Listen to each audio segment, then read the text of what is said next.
action, let's go. 저 건물을 찾으러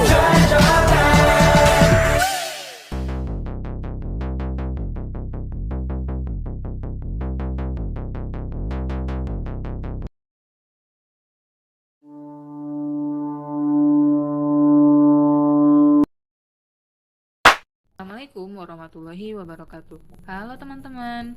Jadi, di sini kelompok kami ingin menjelaskan materi tentang demonstrasi besar-besaran tolak rasisme di Surabaya tahun 2019.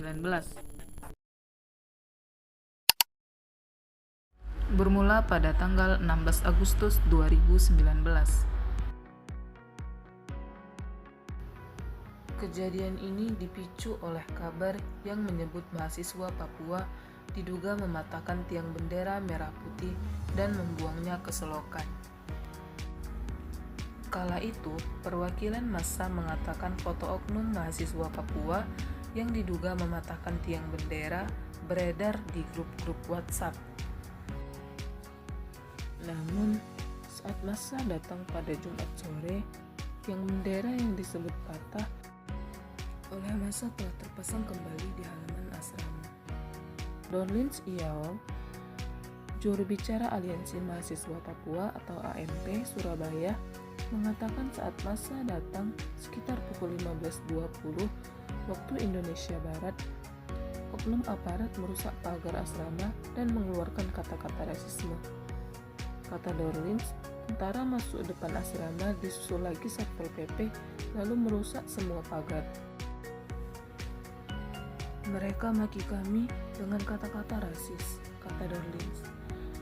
Hal tersebut menurut Dorlins memicu massa bersikap reaksioner dengan melemparkan batu ke asrama. Kami terkurung di aula, ormas, tentara, dan Satpol PP masih di luar pagar belum masuk, kata Dorlins. Melalui telepon kepada kompas.com, Dorlins memastikan tidak ada mahasiswa Papua yang merusak bendera merah putih di depan asrama. Ia bercerita hari itu, ia keluar asrama bersama rekan-rekannya untuk membeli makan siang. Namun, saat kembali, mereka kaget saat melihat bendera sudah tidak ada di tempat. Ia menjelaskan telah berusaha negosiasi, namun mendapatkan penolakan dari massa. Menurutnya, massa menuntut mereka keluar dan adu fisik. Massa kemudian membubarkan diri jam 9 malam. Sabtu, 17 Agustus 2019.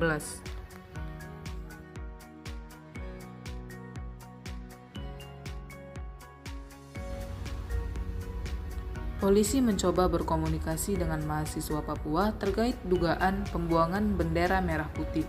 Namun, komunikasi tidak membuahkan hasil. Polisi sempat meminta bantuan RT, RW, dan lurah. Hingga perwakilan warga Papua di Surabaya untuk mengajak mahasiswa keluar dan berdialog dengan mahasiswa. Sementara, gabungan ormas melapor ke polisi akan kembali mendatangi asrama jika tidak ada jawaban terkait dugaan pembuangan bendera merah putih. Karena mengalami kebuntuan, polisi memberikan 3 kali peringatan dan akhirnya mengeluarkan surat perintah tugas dan penggeledahan. Sekitar pukul 2.45 waktu Indonesia Barat, polisi menembakkan gas air mata sebanyak 10 kali ke dalam asrama. Sejumlah polisi menggunakan perisai masuk dengan mendobrak pagar dan menjebol pagar asrama lalu membawa mahasiswa keluar, diangkut dengan 3 truk. 43 mahasiswa Papua di dalam asrama dibawa ke Polrestabes Surabaya. Sebelum polisi memaksa masuk, Ikardani Nawipa, kuasa hukum mahasiswa Papua, sempat melakukan negosiasi. Ia meminta penjelasan tentang mahasiswa yang tidak diizinkan keluar asrama, termasuk membeli makan. Selain itu, ia juga meminta bukti video dan foto yang menyebut mahasiswa Papua mematahkan tiang bendera seperti yang dituduhkan massa. Kepala Polrestabes Surabaya, Kombes Sandi Nugroho, mengatakan polisi awalnya hanya akan membawa 15 mahasiswa.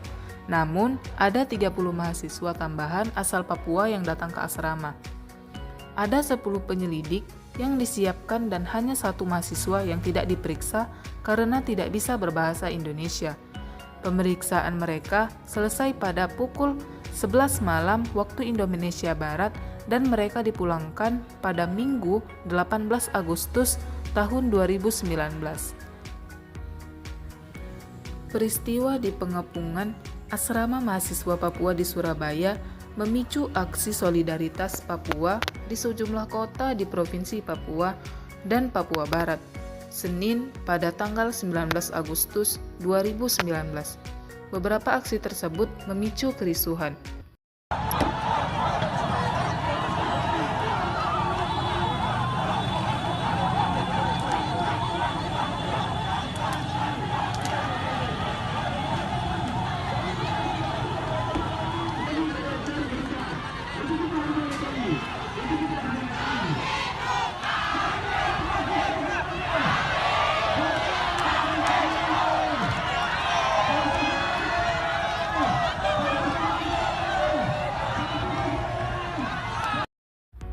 Rabu, 21 Agustus 2019, rombongan DPR RI berkunjung ke asrama mahasiswa Papua sekitar jam 11.30 waktu Indonesia Barat. Selain Wakil Ketua DPR RI, Fadlizon, juga dalam rombongan tersebut juga ada sejumlah anggota legislatif dari Papua dan Papua Barat seperti Jimmy Demianus Iji, Willy Wandip, Stephen Abraham, dan Mikael Watimena. Namun, tidak ada satupun mahasiswa yang keluar. Hal yang sama juga dialami oleh Gubernur Papua Lukas NMB dan Gubernur Jawa Timur Hovifah Indar Parawansa. Mereka ditolak saat datang ke asrama pada Selasa 27 Agustus 2019 sekitar pukul 6 sore. Penghuni asrama menggedor pintu gerbang dari dalam, bahkan dari luar terlihat ada yang sudah mengangkat kursi lipat dan melempar kerikil. Di saat bersamaan, terdengar nyanyian Papua Merdeka dari asrama mahasiswa Papua. Atas pertimbangan keamanan, rombongan kedua gubernur itu pun kembali masuk mobil dan meninggalkan lokasi. Saat itu, Lukas mengatakan ada 42 orang di dalam asrama. Namun, ia tidak mengetahui apakah dari mahasiswa atau bukan. Bahkan, menurut Lukas, orang tua salah satu mahasiswa yang datang juga ditolak oleh penghuni asrama. Asrama mahasiswa Papua di Jalan Kalasan, Surabaya tertutup sejak peristiwa aksi dugaan perusakan bendera merah putih pada 16 Agustus 2019. Di depan pintu gerbang, terpampang spanduk warna putih bertuliskan, "Siapapun yang datang kami tolak," dengan huruf warna merah.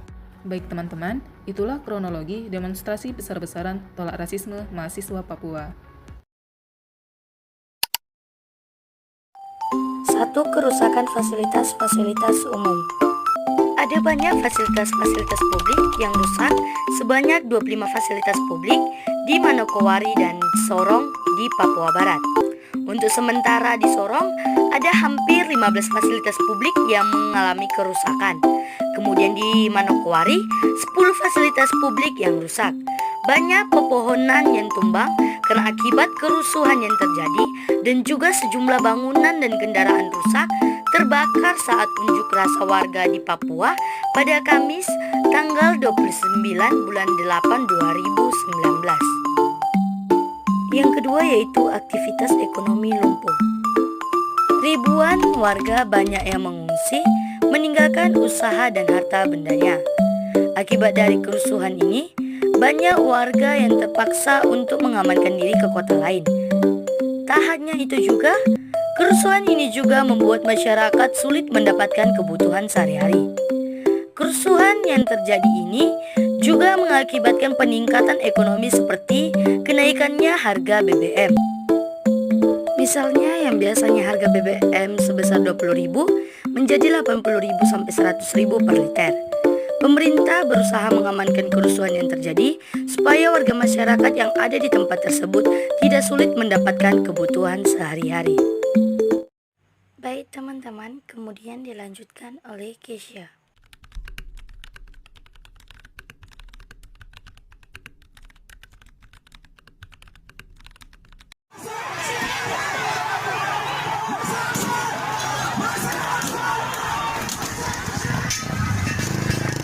Ketua DPRD Papua Barat, Peter Kanjeng, menyebutkan bahwa kerusuhan di Papua disebabkan kemarahan massa atas aksi dugaan persekuensi dan rasisme terhadap mahasiswa Papua di Malang dan di Surabaya.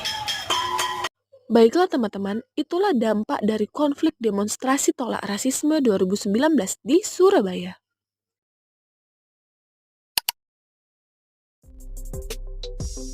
Rabu tanggal 28 bulan 8 2019, polisi menetapkan Tri Susanti sebagai salah satu tersangka dalam kasus kerusuhan di asrama mahasiswa Papua.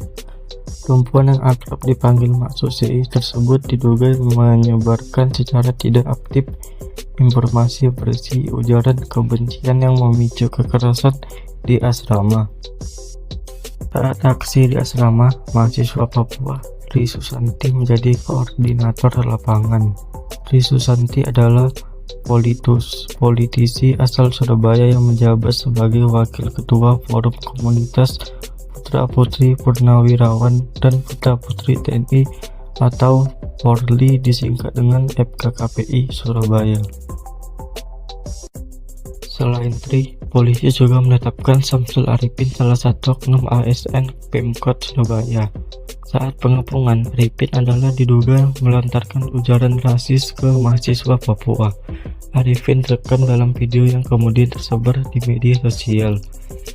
Samsul menulis pernyataan permohonan maaf yang ditunjukkan pada seluruh masyarakat Papua. Seluruh saudara-saudaraku yang berada di Papua, saya mohon maaf sebesar-besarnya apabila perbuatan rasial yang diucapkan tidak menyenangkan pada Samsul Arifin. Selasa tanggal 3 bulan 9 2019. Wakil Kepala Kepolisian Daerah Jawa Timur Brigjen Pol Tony Hermanto mengatakan penahanan terhadap Tri dan Samsul resmi dilakukan sejak Selasa tanggal 3 bulan 9 2019. Seorang aktivis perempuan yang bernama Veronica Koman ditetapkan menjadi tersangka terkait kasus kerusuhan di asrama mahasiswa Papua. Polisi menyebut Veronica aktif melakukan provokasi melalui media sosial. Penetapan Veronica setelah penyidik melakukan gelar perkara pada Selasa tanggal 3 bulan 9 2019 malam. Kapolda Jatim Irjen Luki Hermawan mengatakan selain mendalami bukti di media sosial, penetapan tersangka juga didasari dari 3 keterangan saksi dan 3 saksi ahli.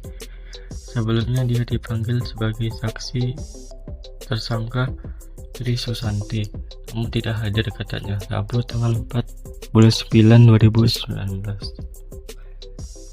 Saat kejadian pengepungan asrama mahasiswa Papua di Surabaya pada tanggal 16 Agustus 2019, menurut Luki, Veronica dikabarkan berada di luar negeri. Namun walaupun tidak ada di lokasi, Veronica melalui akun media sosialnya tersebut sangat aktif mengunggah ungkapan maupun foto yang bernada provokasi. Sebagian unggahan menggunakan bahasa Inggris. Luki menyebut beberapa postingan bernada provokasi seperti pada 18 Agustus 2019, mobilisasi aksi monyet turun ke jalan untuk besok di Jayapura. Ada juga momen polisi mulai tembak asrama Papua. Total 23 tembakan dan gas air mata. Selain itu juga ada unggahan anak-anak tidak bisa makan selama 24 jam. Haus dan terkurung disuruh keluar ke lautan massa. Veronica Koman dijerat sejumlah pasal di 4 undang-undang. Pertama UU ITE, UU 1 tahun 46, UU KUHP pasal 160 dan UU 40 tahun 2008. Tanggal 4 bulan 9 2019, Kepala Biro Penerangan Masyarakat Divisi Humas Polri Brigjen Pol Dedy Prasetyo di Gedung Bareskrim Mabes Polri Jakarta Selatan mengatakan Polri akan bekerja sama dengan Interpol untuk melacak keberadaan Veronica. Ia mengatakan berdasarkan hasil sementara, sebagian konten diduga disebarkan dari Jakarta dan sebagian di luar negeri.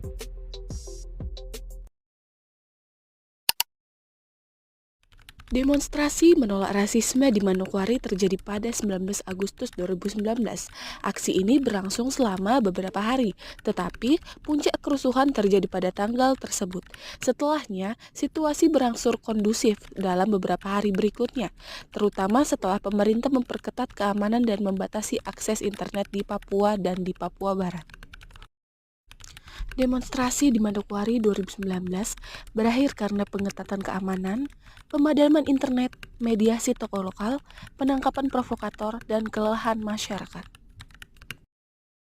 Dalam demonstrasi dan kerusuhan di Manokwari pada 19 Agustus 2019, tidak ada laporan korban jiwa, namun terjadi kerusakan besar pada fasilitas umum. Gedung DPRD Papua Barat dibakar, serta bentrokan antara massa dan aparat keamanan. Beberapa orang mengalami luka-luka akibat bentrokan tersebut. Sekian yang dapat kami sampaikan dalam video kali ini. Semoga bermanfaat dan menambah wawasan. Terima kasih sudah menyimak. Sampai jumpa di video berikutnya.